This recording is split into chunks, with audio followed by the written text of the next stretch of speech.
Okay. Okay, so sound speeding, cameras are rolling. Sound speed. All right. Okay, well, hello, everyone Hi. who is listening. I'm here with Güstavo, and Güstavo's here with me. Cheers Cheers. Salud. to a wonderful podcast. You know what I love about insomnia is that it's where I do a lot of my thinking. Mm-hmm. And I do a lot of my thinking in the shower. And tonight, oh my goodness, there's ghosts. No, there's no ghosts. Go on. And tonight I couldn't sleep. Really? Why? I've been thinking a lot. Oh, and I had a day of thinking too. Let me tell you. And I We're feel, gonna talk all about it here. And also, my schedule is backwards. I've been staying up late. I've been seeing the sunrise. You know why? Sleep. It's because spring is happening. Ooh. And everything is shifting right now. Everything is shifting because spring is upon us. And Well, that's we have about 1 more week left of winter. Yes, but we're shedding the winter layer. We're shedding that winter layer, you know. Mercury retrograde just started. Yes, too, and so. it started on a night that there was a thunderstorm. Yeah, on Tuesday. That was pretty crazy. Started yesterday. Raquel and Güstavo here at Happy House. Checking in. Los Feliz. Mm-hmm. So So what are you excited about this spring? What do you wanna shake up and talk about? I have actually been thinking a lot about things that I believe in and things that I believe to be true and things that I observe in the world, and I kind of want to rant a little bit, but not like, oh, she's ranting, more like, fuck. You know what I mean? I have this idea to come up with a podcast called What the Feminism? Ooh, WTF. Yes. What the feminism? Dang it. That's interesting. What would you talk about there? Well, I would talk about stories about women, stories from women, stories of my own life, and, questions that there might be with, how a woman works and, physically, emotionally, and cool things to talk about, Stories about women, for women, by women. Exactly. Talking anywhere from the arts to athletics to, science, business, finance. We're everywhere. And it's just a matter of time until equal rights is established appropriately, where when I think about taking a trip somewhere, I'm not worried about my safety of where I'm going, especially in the United States. I'm constantly aware of my surroundings because this world is so crazy. Well, no matter where you go, you always have to watch your six. Yeah. Have you had any... And that's fine. Personal experience recently that has prompted this podcast? I did actually today. So that's why I was like, Fresh. What the feminism? Or WTF. What the fem? But first, let's kind of get into it. I don't want to, break it off right away. I want to kind of just dive into getting comfortable talking here. So how was your day, Güstavo? Oh, my day was boring. I'd rather talk about your what the fem. What? Nothing fun happened? No. Ooh, last night, what did we do? We were editing PCH. Oh, yeah. That was fun. PCH is a short film that Raquel made. She's starring in it. Almost a year ago this month is when we shot it. Well, first of all, tell people what PCH is about. So PCH is about a young woman who is just found herself pondering on the sands of, El Matador Beach. And then that's along the PCH, which if you don't know what the PCH is, it's Pacific Coast Highway. It's the Pacific Coast Highway, and it leads all the way up and down the Pacific Coast Highway. And Malibu resides on that line here in California, El Matador Beach. Lots of beautiful little beach areas, little cute picnic areas, you know. A lot of locals would kill me if I gave away those names and locations, because those are those secret spots that are saved only for those who are worth it. And Matador in Spanish means killer. Wow. Matador. I always thought it meant bullfighter. Well, that means killer. He's killing a bull. They killed him?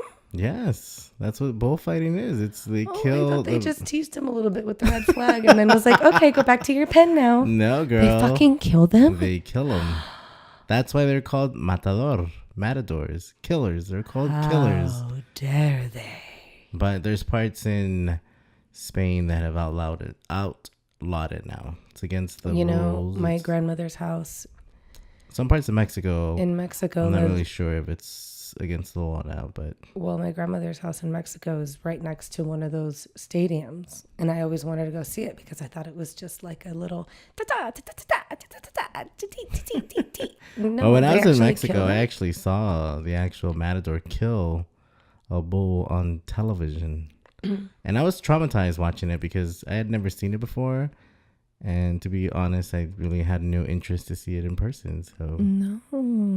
but here you are shooting a film on Killer Beach. Yes, and I wrote it. I tried to direct it.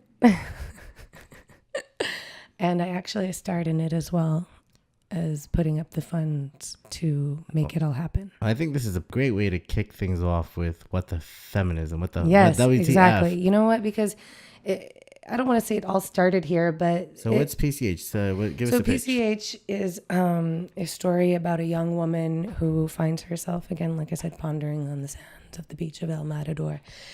And, you know, she's on the phone with one of her girlfriends and they have plans for the evening. And so she ends up, her phone dies and she goes back to her car. Let's just say that you'll have to tune in to see what happens next. Dun, dun, dun. What happened when she got to her car? And what was that experience making that film like for you? It was during a time that I was dealing with my own battles with society. I am still extremely frustrated with what society drives you to believe and how it's affected gender equality, LGBTQ community, immigrants, and keeping the poor mindset poor, and a sex-driven world. And it's all accumulated under one umbrella, which is money. At the time, was working at a particular bar. We live in Los Angeles, California, so you're always kind of in the same rooms with somebody who's actively being creative in the outside world, is what you would call it, outside of the restaurant, outside of work. There was a guy there who we always talked about filming something, but sometimes he took it like a little too far. So you're in Malibu. You got a crew of people, camera, performers, shooting on Matador Beach. At the beginning of your shoot, what was that day like for you? So I got there, everybody's there. We arrived at 3 p.m. Finally, the person who I hired, which means that I paid him to be there, shows up, which was my coworker from the bar that I was working at. He shows up and he keeps talking about how when he walks into a room with this camera, he just feels like his dick is 12 inches long. And I'm like, okay, bro, like, I know there's only 2 girls here on set right now, but like, come on. Nobody's interested in your 12-inch cock camera. So right away, the film you're making is already tarnished by sexist and dick measuring. Yeah, and you know, I had some friends there that I trust, and for reasons being, because as a female out here living in Los Angeles, California, you have to constantly be making sure that your six is watched. And if that means surrounding yourself with people that you feel comfortable with, find a community, find a group of friends that you can be that way with. But anyways, but even before that, when we had the rehearsal, he was kind of like creepy about it, where he was like, oh, well, do you want to take me through the rehearsal, and the motions and everything? And when you see PCH, or when you understand it, it's not something that's like dialogue driven, really. But anyway, so we're on set, and I keep trying to direct him and say, don't forget this shot, here's the shot list, all of this stuff. And let's just say by the end of the shoot, he had took it upon himself and shot his own version of my film that was out there. And when we edited it, I had asked for the shots that I thought we had gotten, when he said, yeah, we got everything. And I was like, okay, well, I guess not. And there was nothing really you could cut away to. And he was like, well, I shot to edit it. And I was like, well, you weren't hired to edit it. You were hired to DP it. And then he also took it upon himself to score it. And so I was like, this is nothing like my vision. This is absolutely, a scratch of the surface of what my vision was. Like, what did you do with everything? Why didn't you follow the shot list? Why didn't you go through anything? And, he got defensive, and he was like, I'm really proud of this piece of work because I really put a lot into it, and I did this for you. Like, I'm doing you a favor by only charging you this much. And I was like, well, why didn't you charge me the full price then? I didn't ask you to discount me. I'm paying you because I'm expecting you to be professional. It's why I'm paying you. I don't need a favor. I don't need no handouts. I'm not a charity case. This is what I want to make. This is my creation. And he took it upon himself. And then I sat with it for a couple of days, and I was just like, no, I can't do this. And, when I showed up to the editing session, he pulled his dick out on me. Oh, shit. And, was like, here, touch it. And I was like, what? No, what are you doing, bro? Like, so he sexually harassed you on your own movie? Absolutely. About a movie, or while filming, or, helping create a movie that's based around those morals or lack thereof. And I was just like, no. And then when I had asked him to receive the masters for all of the takes that he shot, which wasn't really much, he tried to hold them against me and say that hold them hostage? Hold them hostage and say that he wasn't going to give them up. And I had to show up at his door, and if he wouldn't have given him to me that time by me showing up, I'd have showed up with something a lot different the next time I showed up. Like, yo, you got my property, and I'm gonna need that. So you got your film back. I got my film back. You got sexually harassed on the film. I got sexually harassed by the DP who took it upon himself. And the guy wasn't even that good. No, because he didn't get hardly any of the shots that I wanted. And so you're sitting here with a cut of your movie, and what happens next? I shelved it. Ooh. I couldn't bear to look at it anymore. It didn't remind me of something that was beautiful anymore, something that I had created, and my voice behind it was no longer mine. It was now his. Oh my goodness. Because he filmed it the way he thought that it should be filmed, through his eyes, but it wasn't through his eyes. It was through the eyes of a woman. It was through the eyes of, it was my vision, my creation. And anyway, long story short, so recently you and I have been reworking it. The ghosts. The ghosts are excited at Happy House. They're knocking shit down all over. The hat fell off. The pearls fell off. So now that we've been working on the trailer, what's it like to see your film all over again, almost a year later? It's interesting. I was especially surprised when you brought it home during the holidays as my Christmas gift. Oh, that's right. I cut a trailer for the film. And it was, God, even the trailer seemed a lot better than the version he cut for me. And it's like, gosh, all we really have is enough footage for a trailer because he didn't get anything. You know what I mean? It's like, bro, this is supposed to be a 7-minute long film. I can't just drag everything out. Nobody wants to watch a dragged out film. It's supposed to move. It's supposed to move people. And how do you feel now that we've cut like the film in half? You know, I want to take a look at it again. I see its potential. I just don't know if I see it to life just yet. I see its potential, but I want to rework some things. So right now the film is off the shelf and being reworked. It is being reworked. Well, we're very excited to see that when you have it all done. Yeah, I know it'll be exciting. What else do you have up your sleeve? Let's go back to the podcast of WTF. What the Fem? What the Feminism? Exactly. I mean, like, gosh, the name of the movie should have just been What the Feminism. So You like those acronyms? I do. RTB, RLT, Rack City Bitch, Raquelicious. Anyways. So I started this new kind of like workout regimen that I'm trying to get myself into. Because if you don't know me, I like to work out, but the motivation sometimes isn't always there for me. It's like eating healthy like once a month. Well, I like to eat healthy. That's not the problem. I love my vegetables. But I mean the metaphor though. But yes, the metaphor is like, oh, I'm going to eat really healthy for a week and then fuck off for 3. Gotcha. Work out for a few days and work out for like 3 days in a month and then. Yeah. And I like to take it very light. You know, I'm not really big into cardio unless I'm doing like a spin class or something that's not such a high intensity because my body is gentle. I'm fragile. Fragile. I'm a fragile. Fragile. So I like to, you know, maintain a soft exterior, nothing too rough, nothing too hard, you know. No, it's gotta be soft and, you know. Exactly. And I'm a woman.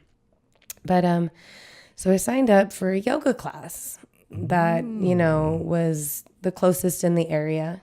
First of all, the class was at 7 a.m. and I probably didn't get to bed until like 2 a.m. So I woke up at 6 a.m. And for me, the first goal was just waking up. So when I was like, okay, I'm awake, my next goal was to walk out and walk in enough time to get there for the class to start. So then I did. On my walk, I called my mom, told her what I was doing, and it was a beautiful day. I felt really good inside, blah, blah, blah. And, you know, I get to the class, and when I walk in, there's some technical difficulties going on with the computer and everything. And I'm kind of like waiting to see what's going on next and whatnot. And I'm not in any rush or anything. You know, I'm taking my time. I'm going with the flow, with the universe, you know. Hey, this is at 7 a.m. at the gym. I'm in harmony with the universe. You know what I mean? And so I'm about to get my yoga on. I'm feeling good. And I finally, she's like, hi. And I was like, hi, I'm here for the yoga class.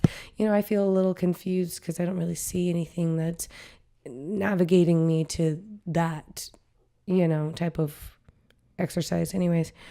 And she was like, oh yeah, are you Raquel? And I was like, yes, I am. And so, you know, that the people for the boxing class are getting warmed up and whatnot. And in comes an instructor and, you know, very charming, very off the wall a little bit, you know, but you know, doing his thing, whatever. And I'm like, okay. And she's like, just go through that door to the left. When I walk in, there's nobody there. And so I'm like sitting there like, doo-doo-doo. I text my mom and I'm like, of course I'd be the first one here, you know? And so my mom, of course, she loves to work out and she's a huge inspiration to me. And she's like, well, I'd rather be first than not show up at all. And I was like, girl, preach. And so anyways, I'm like, all right, but I'm not waiting anymore. I feel weird sitting in this room waiting for a yoga class that I don't feel like is happening with all of these CrossFit men and boxers watching me. You know what I mean? Like, just sit in this room. Like, what am I doing? I go back up to the front desk and I was like, is the class canceled? I was like, was I the only one that like signed up or something? And so she just decided not to show. Because that was my first instinct, you know. I've been in the service industry. I know what that's like. And so she's like, well, no, the class isn't canceled. Are you sure she's not out there? I was like, ma'am, I just sat up there for like 5 minutes in that room by myself. There's nobody up there.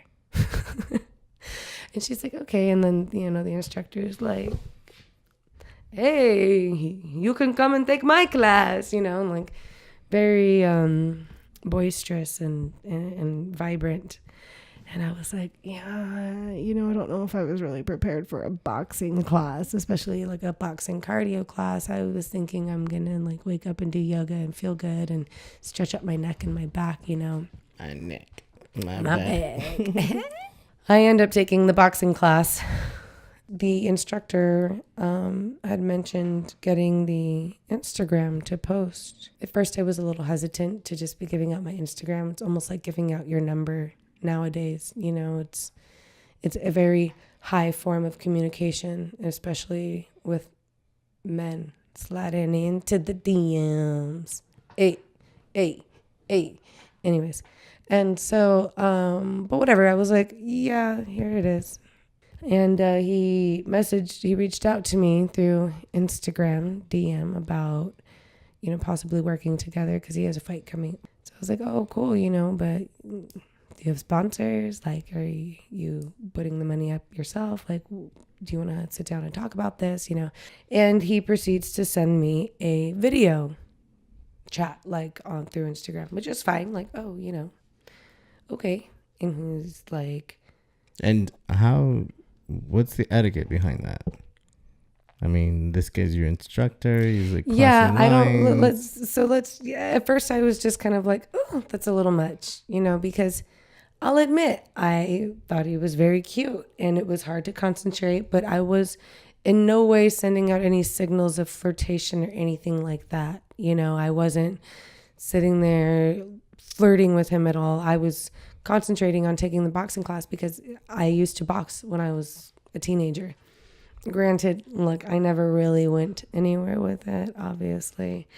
I couldn't get past the conditioning stage. So you get a video. And I get a video chat and, first of all, he calls me baby girl. I was like, what?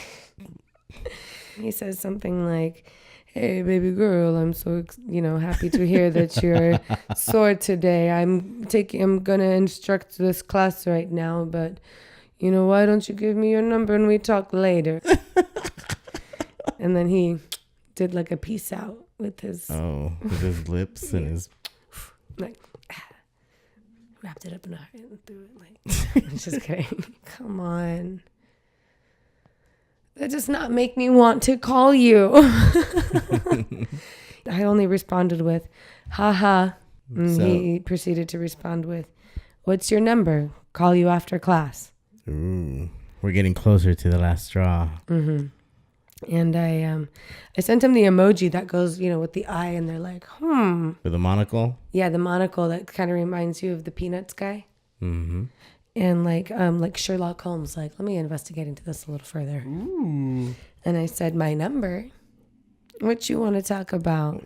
Why don't you lift that up and read it? Like, perform it for us. So I responded with, my number. What you want to talk about? And I did the whole like... He wants to talk about tacos. I put the emoji with the finger on the chin that's kind of like, huh? And he goes... Simply have a conversation on the phone instead of typing since I'm about to drive. But never mind. Have a great rest of your day. And I said, I see. Where are you driving to? And he sends me another video. It looks like he's sitting in a restaurant that I'm familiar with. Now I'm curious. And perhaps right, this so is... we got a E for effort for this guy. Yeah, okay. He's putting in work. He's putting in work. Is, and he's putting in the reps. And so I gave him my phone number. So I'm sitting down at a different restaurant, another favorite of mine, with my friend and her boyfriend, and we're eating tacos, breakfast tacos. I suddenly get a phone call on my phone, and it's an unknown number, and I'm like, I wonder if this is him. And I was like, no, I'm not going to answer it. And I set the phone down, and I was like, well... Let me just answer it so I can get it over with now, and I can go about my day. And I answer, and he's like, hello, blah, blah, blah, very excited to talk, and I have to let you know something, okay? I deal with guys every day. So you've heard it all. I've heard it all. I've seen it all. I've don't care to do it all. I don't want to do it all. Like, you know, like. All right. So this guy calls you. Yeah. And I'm like, he's like asking me, you know, like, what am I doing? And I'm like, I'm having lunch with friends. You know, can I call you later? Is it something important? You know, do you want to set up a time that we can chat? You know, and he was like, okay, call me when you're done. And I was like, well, I don't know your schedule. Are you going to be instructing another class, or are you available to chat so we can talk about possibly doing this video? And, you know, asking you questions like, when are the dates, and like, what is your vision for it? What do you plan? I wanted to get into that before I brought it to my, you know, really good crew that I have that would come, you know, because it comes with a budget. There's no. So you're talking business. Now I'm talking business. If that's what he wants to talk about, which is what he's been leading up to, which is fine, which is completely fine. I completely agree. And network and marketing yourself, especially in places that, you know. And then. So. I'm guessing he took a left turn. It took a left turn into, oh my God, what the feminism? And so, so what happened? I'm sitting there eating breakfast tacos, and I get a text message saying like, oh, are you still eating at that restaurant? I'm in the area. And he says, I'm outside. And I said, oh my God. I said, OMG, you're crazy. What are you doing? So wait, he started stalking you now? Bro, I look up and this man is standing right there. The boxing instructor. Next to my table. And I'm like, oh, hello. Oh my goodness. He did like, not. He did more than slide up into your DMs. He slid into your life. Like completely. And okay, look, I simply just kind of keep it cool, calm, and collected. And I said, oh, would you like to have a seat? So-and-so, this is so-and-so and so-and-so. So you're being polite. I'm being polite and being graceful. You know, I'm introducing to your friends. Then he starts talking about himself. And another classic male ego stroking. Gosh, and how he can. Non-tactic. Yeah, like it's like when you sit here and talk about yourself like this, like I get that, you know, you're trying to promote yourself and you're doing the best that you can, but you seem foreign, which you are foreign, and there's just certain, you know, boundaries. And not to sound racist. No, not at all, just because a whole different. I've been born and raised in America. I'm used to the way things are out here, which is, you know, a lot of the reason why I like to accrue the idea to even speak about this tonight, because it reminded me that the world is so different everywhere you go. In America, people are worried about one thing, and in another country, they're worried about another thing, and blah, blah, blah. So what do you do next? And I understand that cultures are different and traditions in the way people, you know, work. And so we started talking about, and I was like, well, do you have any sponsors? Are you putting up the money up front? Are you, you know? And then that's when he was like, oh, you know, let me go check on my car. I think it's, I don't want to get a ticket, but, you know, it was nice to see you, blah, blah, blah. And I was just and he was like trying to tell me like where he's from. Oh, I'm from New York, blah, blah, blah. I'm from France, yada, yada, so yada. you call his bluff. I call his bluff, yeah. And I'm like, all right, cool, and bye, he disappears? Dude. So he goes away, right? Then I get a text message. I got a text message saying, question mark, because the last thing I said to him, remember, oh my God, you're crazy. What are you doing? And he goes, question mark, question mark, question mark, question mark. LOL, crazy to say hi in person? Thought I heard you saying you like that. And I said, yes. It's okay when I know the person.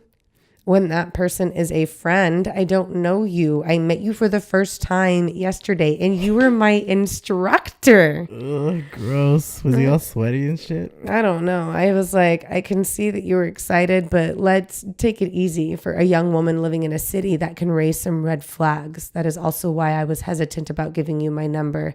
But knowing it as an innocent gesture, I take no offense. I'm only telling you this because you seem cool, but don't make me block you. You are representing to me your profession, and also you are also representing another establishment where you met me at.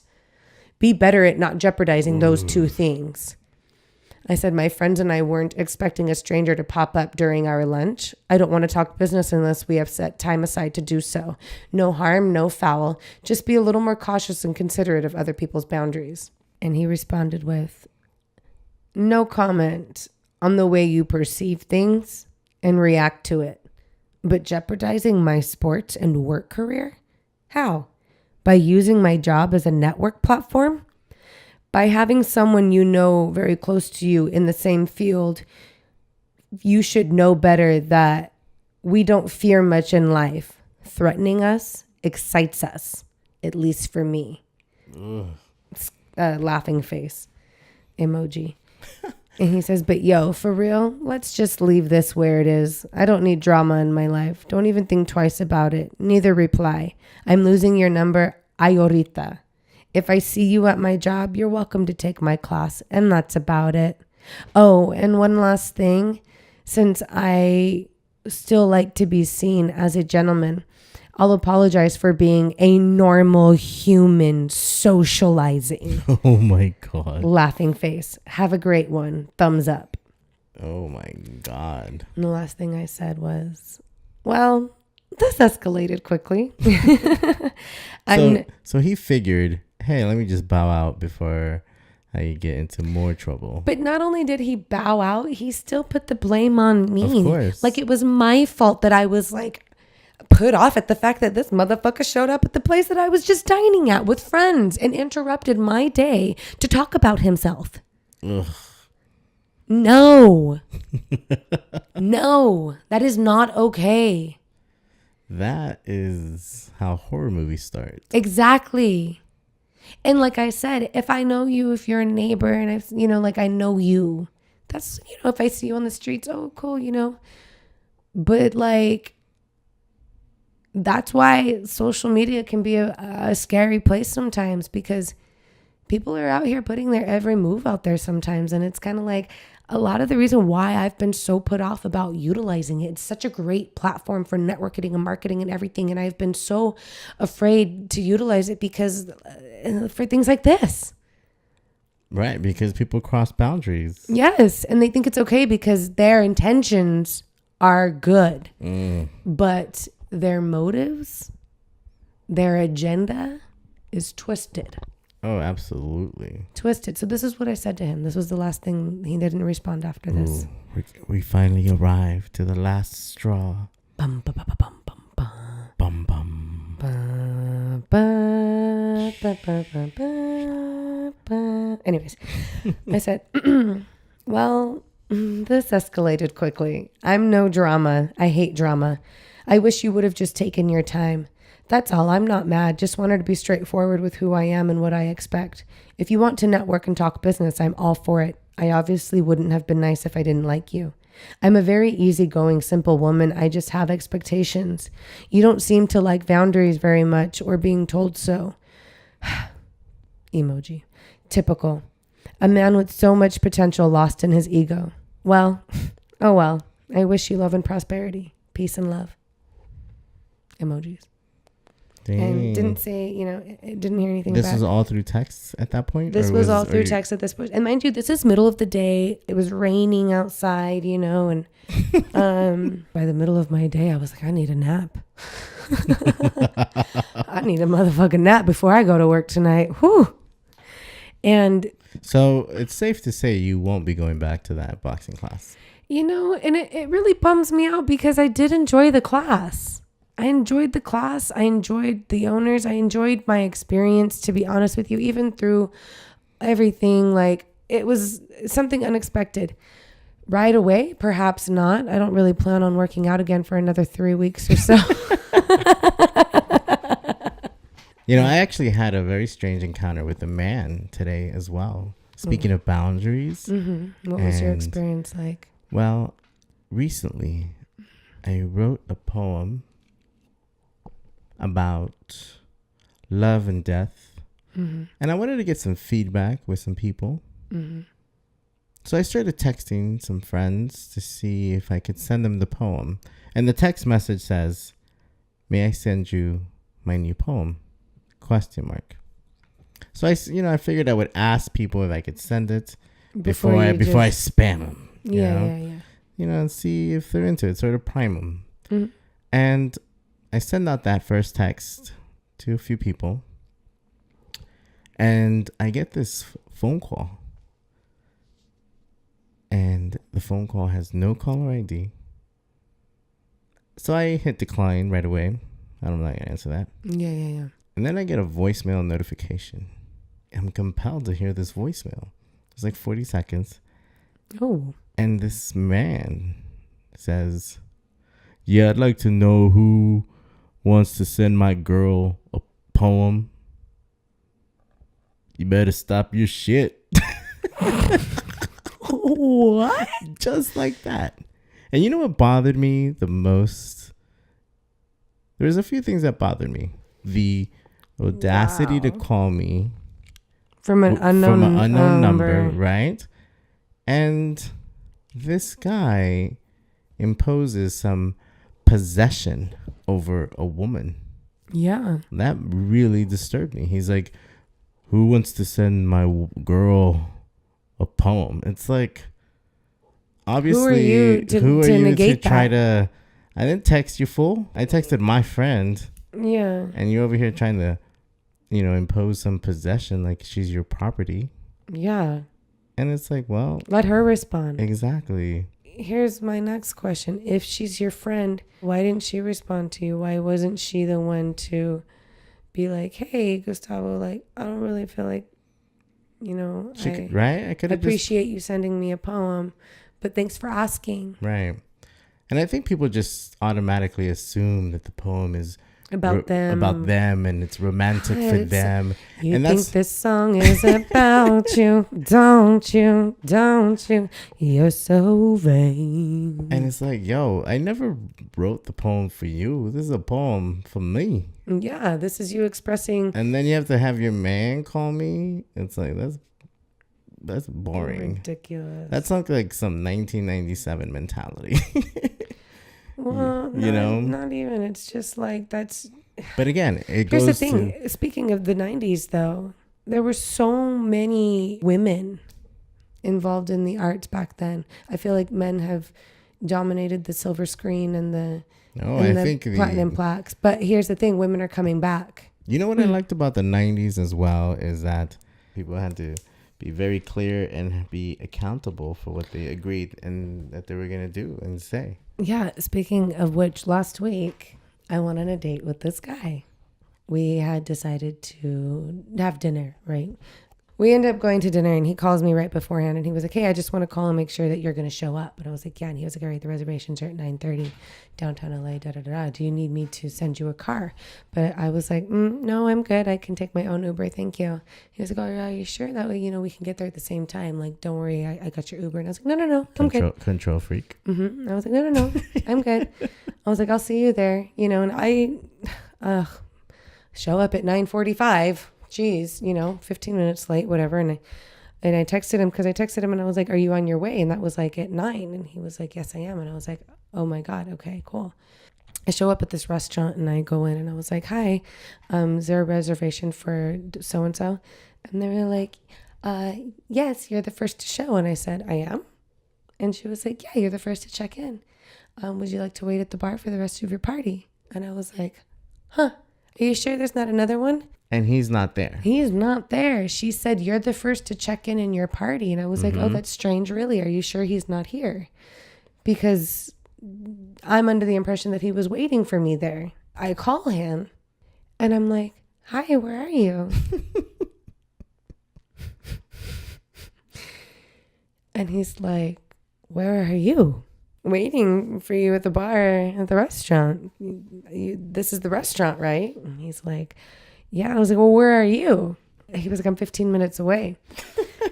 And I was like, well, I thought you were on your way when I asked you. And he was like, I'm down the street at my friend's house. I'm like 15 minutes away. And I was like, oh, what are you doing at your friend's house? Oh my God. So yeah. And I was like, he was like, well, if you want, you can wait there and I'll be there in 15 minutes. And I said, absolutely not. No, I am not going to sit here and wait for you another 15 minutes when I've already been waiting like 30. I go outside, I call myself another Uber. He's blowing my phone up. Oh, and I'm like, it's just a miscommunication, sir. Like, have a good night. Like, whatever. Ooh, you actually said sir? I didn't say sir. That's way too formal. But I was just kind of like, hey, it was just a miscommunication. It's like the shutdown. Like, yeah. Sir, calm down. Yeah. And so, like, I was like, it was just a big miscommunication. Like, this just, whatever. And he kept saying things like, oh, I just want to treat you right, blah, blah, blah. And I'm like, bro, I don't really give a fuck about you. Look, we had some good conversation and, but it's not going to go anywhere anymore. Like, you fucked it up, bro. You fucked it up. And then again, he tried to make it seem like it was my fault. I don't understand where you got the idea that I was not going to show up. Where was the miscommunication here? I guess, my So vague response. Oh, you're fired. Yeah, completely. Look, you couldn't fulfill your job correctly. You're fired. Well, we tend to do that as men. We tend to really F things up. We tend to fuck up. I mean, women do too. It's both ways. And that's what gender equality is that we're both fucking up, but we're trying to blame the other person for it. And it's like, no, we're both fucking up. I had a story recently that happened to me. Mm-hmm. There's this one woman that I really like. Mm-hmm. Like, really like. She's super smart, beautiful, works. She's way out of my league, mm-hmm. That kind of stuff. She's super professional, right? Mm-hmm. I don't get to see her that often. So when there is an opportunity to see her, I make sure that I'm on point and I show up correct. Exactly. Right? Because that's the only way to do it. We agreed to have brunch on a Saturday. I was looking forward to it. Very excited. Come Saturday, I decided to take a walk with Lola. And I had this great idea to leave my phone at home. Oh, snap. Yeah. So I leave my phone here. And I leave like around 10 a.m. Uh-huh.